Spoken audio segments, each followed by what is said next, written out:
Hey, how you doing? It's Clayton here from howtodrawcomics.net and welcome to today's video. What I'd like to talk about is Snowflake and Safe Space, the now infamous characters from Marvel's New Warriors that they have recently announced.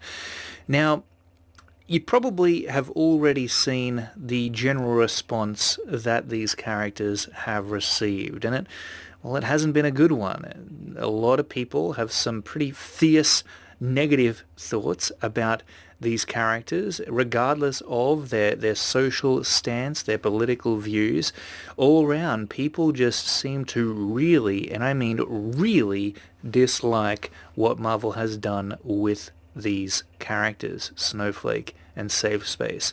Now, the unfortunate thing is they have two things working against them, and that is both their concept.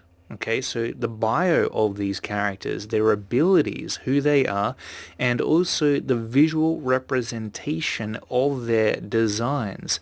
None of those things are working, and it's one of the reasons as to why there has been such a terrible fallout for the creators behind the latest New Warriors characters. And it's not just Snowflake and Safe Space, there are a few others that have been cast there, but we are going to be focused specifically on these, and we're going to do it somewhat in practical terms. So obviously a lot of shit has been hung on these characters, but what I'd like to do is maybe be a bit more constructive here in this video and talk about why that is.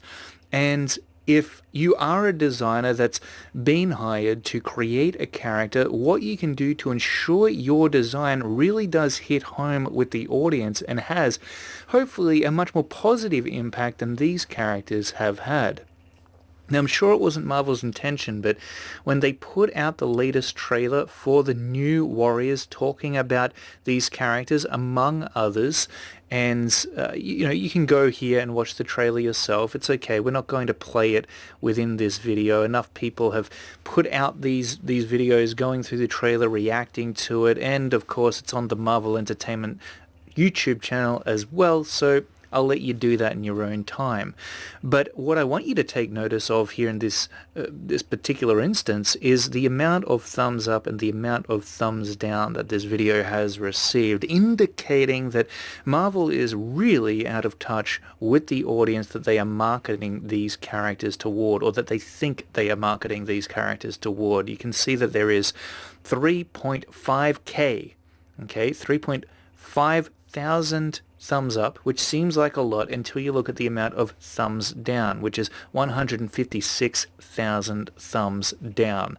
So the overwhelming majority of the people who have seen this trailer did not like what they saw whatsoever. And it's because, these characters, looking at them, you might give them a pass. Okay, the design's not great, but hey, maybe there's an interesting backstory behind them that's going to be a bit more captivating.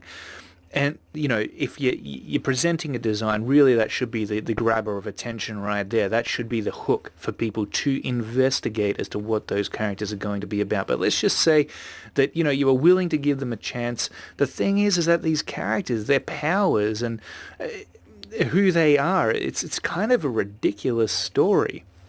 From what I understand, they're twin characters. The dude to the right is supposed to be a jock who, I guess, is supposed to be masculine in some way, but the pink really doesn't lend to that. I mean, that's, his whole thing is, the reason he's called Safe Space is because he can create force fields, right? But for no one else, but for everyone else except for him. So that's just the weirdest power that I've ever thought of. I mean, there's no self-preservation that this guy is going to be able to cultivate when in a tight or sticky situation. He's only going to be able to create force fields for his friends. So let's hope that his friends are going to look out for him. But I guess that's why he has teamed up with his twin here, Snowflake, who, she's a cool, badass character, apparently, who can throw icicles at people. Gender neutral, I believe. Doesn't really identify with either side. But, the thing is, what tells you that? When you're thinking about the backstory here, and you're trying to see that come through on the surface of how these characters are designed.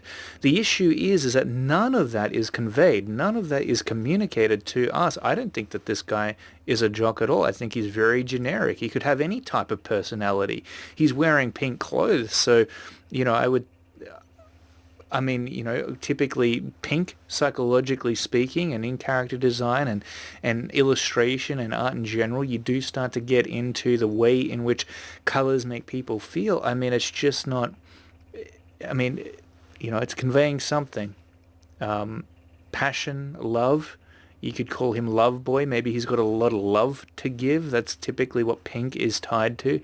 And then you've got the light blue Snowflake here, which, yes, a very cold color, that makes sense, but still, I mean, what is it, this bicycle outfit that they're wearing, these tights, and then the knee pads is on top of it, okay, so you've done something interesting with the costumes, but it doesn't really make a whole lot of sense as to why you've decided to make the decisions you've made throughout the character design presentation that the artist is showing us here. So that's the first issue. And then when they released these characters and put them out there so that people could see, it was no wonder that they copped such an unfortunate response. Again, I don't know if they planned for it. I'm starting to think with the decisions that Marvel is making right now that maybe they're trying to tank the comic book industry. Well, at least their slice of the pie that they're taking up in the comic book industry, because they are not doing themselves any favors as far as promoting their books and getting characters out there into the hands of customers that are actually going to connect with them, that are really going to create that excitement that we love, the kind of excitement that we love comics for. There's just not a whole lot of that going around right now, not in terms of the characters that are being put out, not in terms of the storylines either that those characters are supposed to be a part of.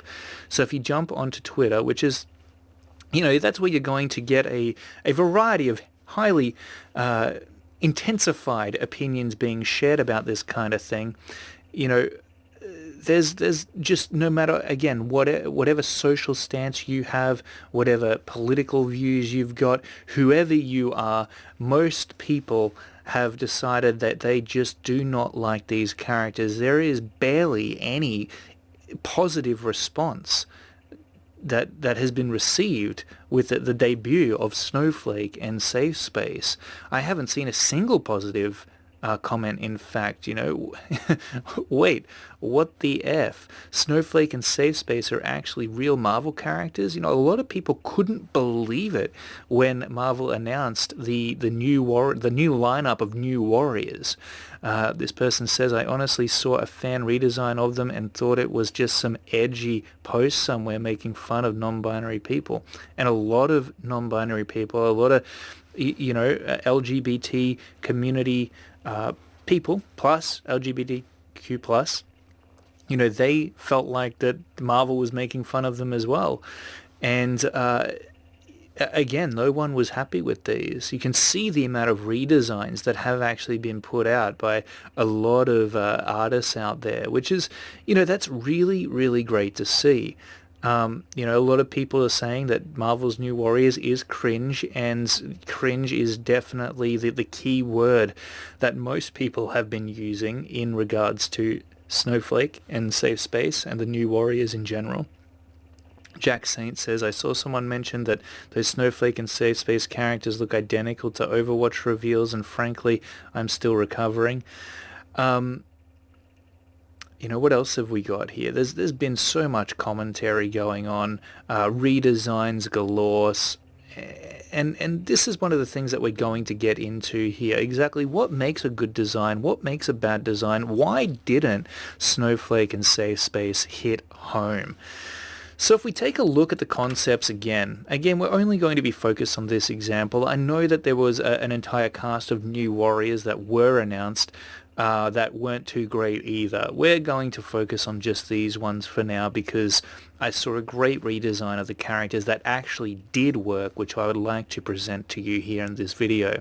So if you look at the default designs that were initially put out, you can see that One of the reasons as to why they're not significant, why they're not memorable, why they aren't going to capture the attention of an audience is because their silhouette is just boring to look at. And what I mean by silhouette is if you take all the details out, all of the elements from their design, and you're looking at just the outline alone, the silhouette, the shadow of the character, what you end up with is something that is essentially just a person. It's the outline of a person. Like, besides this collar shape that you can see surrounding the neck of the characters and is connected to, the rest of the jacket, there's really nothing here that is affecting the basic outline of any other human body.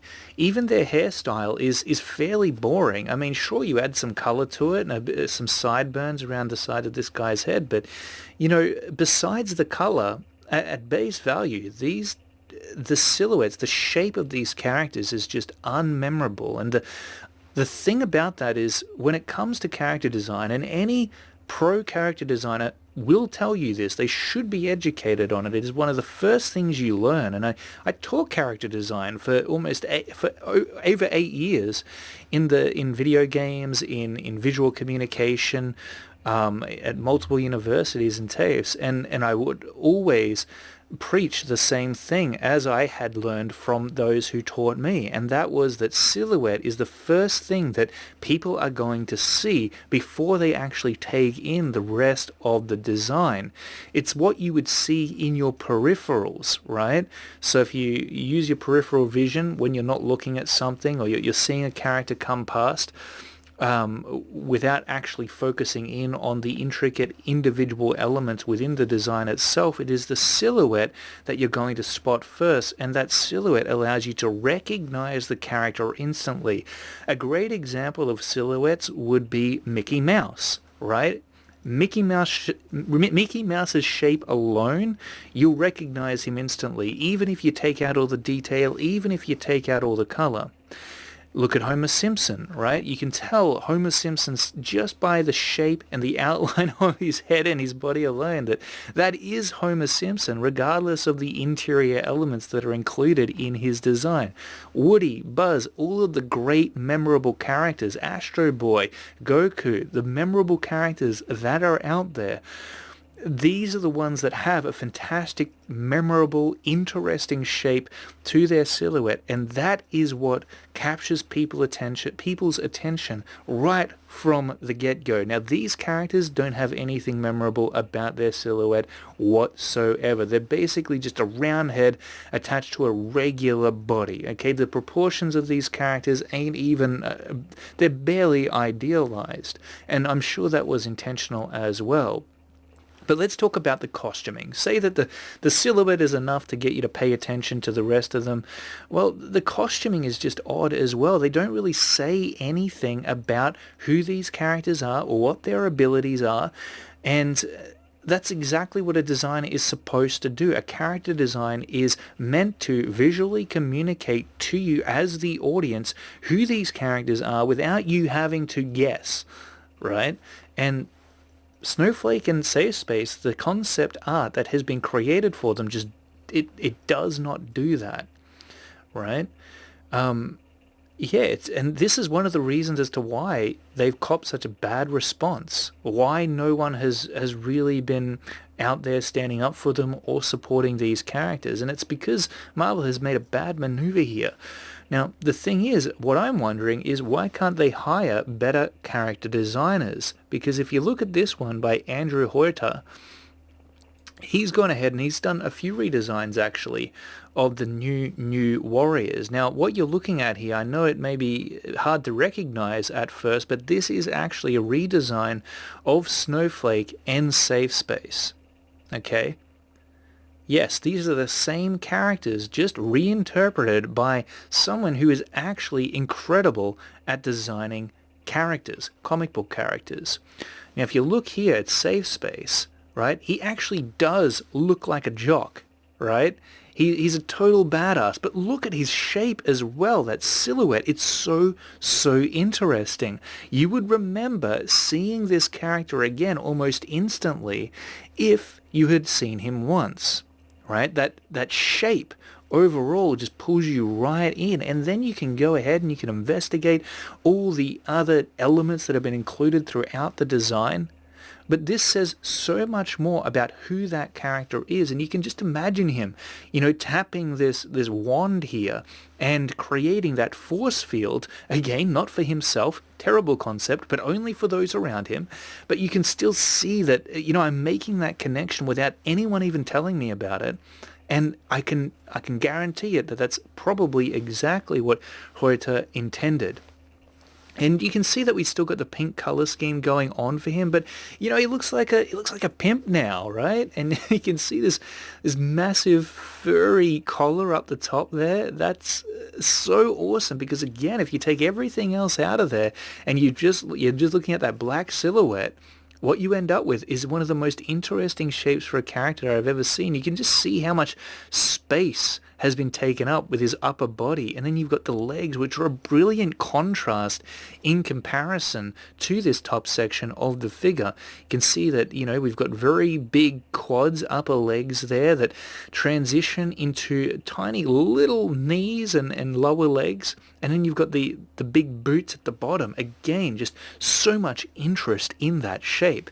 Let's take a look at Snowflake here. Again, very interesting shape. I mean, the booty is probably the first thing that's going to stand out to you there. It's quite it's quite voluptuous. You've got this hair here with just so much gesture incorporated into it. I mean, just look at that. It's a ton of movement. And same thing, even with Safe Space, you can see how much movement is in the lines, the energy that is there. These character designs are on fire. So let's take a look at Snowflake. You can see her there creating a crystallized ice weapon, projectile from nothing, right? Looks really, really cool. You can see her fingernails. Again, she's supposed to be able to... I remember what it was. It was these ice shurikens at the enemy, whoever she was up against. So there's this sense of sharpness associated with her, and you can see these very sharp nails that have been included on the hands in that section of the character. And then you've got, her outfit as well, which is, I would say that both these characters have a significantly more appealing outfit design than the previous ones. I mean, the previous original designs, they basically had the same outfit. No creativity put into it whatsoever. So you've got a bit of variety here between the two. And yeah, sure, maybe you might argue that, hey, they're supposed to be twins. How are you supposed to be able to tell if they're twins or not? And, Snowflake is supposed to be, gender neutral or whatever. But the thing is, she can still be gender neutral and look sexy. She doesn't identify with either one, right? So that's no excuse to make a boring design that doesn't relate with anybody, or is just so generic that it's at the point of major disinterest from a majority of the audience, a large majority of the audience. So, yeah, again, I mean, you can see here the immediate appeal that has been heightened within these character designs, just at face value, even if you're not a character designer. And most people who are going to be looking at these characters aren't trained character designers, and even they can see that these characters here, this interpretation of their designs, looks way, way better than the originals. So I'm wondering, Marvel, why aren't you hiring people like Andrew Huerta? Right? Why aren't you hiring these people? They are out there. Rob Willis is another incredible artist as well, working on the Shinobi Sasquatch creator-owned comic book. These designers are out there. So why aren't you hiring them? What is your budget for the character design department? Because it doesn't look like a whole lot. And there should be no excuses with a company that is as big as Marvel. Now, the thing is, they could have made so much more money from this story. Instead, it's going to totally bomb because of the unappealing design decisions that were made on behalf of the concept artist for these characters. And it equates to anti-marketing, in my opinion. It boggles my mind as to how Marvel can be so out of touch with the audience at this point in time, because it's not like, look at Twitter here, right? It's not like they're not hearing back from their audience. They're getting a response. So why aren't Marvel listening to their audience? One of the first things in marketing, I'm a character designer and a novice marketer as well. One of the first things you learn in marketing is to know your audience, right? You literally are supposed to, if you want to make money from the product that you're creating, you're supposed to center that product around an audience that's going to be interested in it enough to buy it. Now, in this economically shaky time, putting out new books, new series for comic series like the New Warriors, with characters like this, and I can just guess the stories that these characters are going to take part in. I already know what it's going to be. I know what the plot will be.